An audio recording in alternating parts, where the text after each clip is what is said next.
Kwanza nafikiri niwape pole wana Dodoma na wachezaji, viongozi na sisi wenyewe benchi la ufundi. Pili niwapongeze Yanga kwa kupata ushindi. Yote kwa yote nafikiri ligi imekwisha na huu ulikuwa mchezo wa mwisho.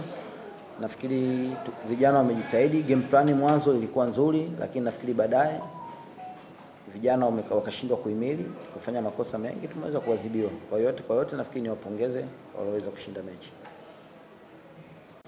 Ligi ni ngumu. Unajua ligi ukikaa wewe unahoji tu maswali, ukikaa kwenye position yangu ndio utajua kazi ya ukocha au mpira una ugumu kiasi gani. Lakini mpira ukikaa tu hivi nje hivi unapiga bla bla, unaona ni vitu rahisi sana. Si umekaa tu unaangalia unatoa makosa nini, lakini ni kazi ngumu. Umeona eh?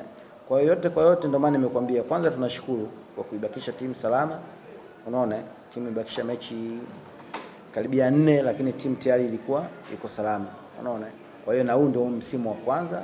Kwa hiyo kikubwa ni kujipanga kwa sababu ushaona mapungufu nini. Na yote kwenye mpira ni uwekezaji na mpira ni process. Ukichukua wachezaji waliokuwa bora basi na timu yako itafanya vizuri. Hilo ndio kubwa. Sasa makosa ni mengi, huwezi ukaainisha moja kwa moja.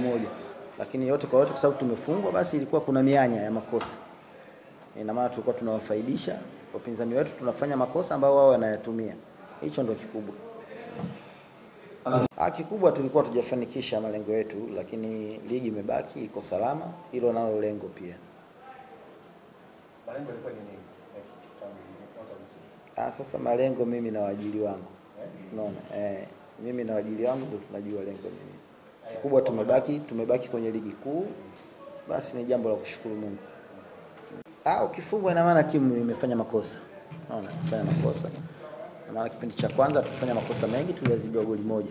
Na ndio maana kurudi kipindi cha pili nafikiri vijana wakarudia makosa ambayo tulikuwa nafanya, na wenzetu ukifanya makosa 1 2 wanayatumia. Kwa hiyo siku zote kwenye mpira ukifanya makosa ambayo yanamnufaisha mwenzio. Kwa hiyo kikubwa ukifanya makosa unaadhibiwa.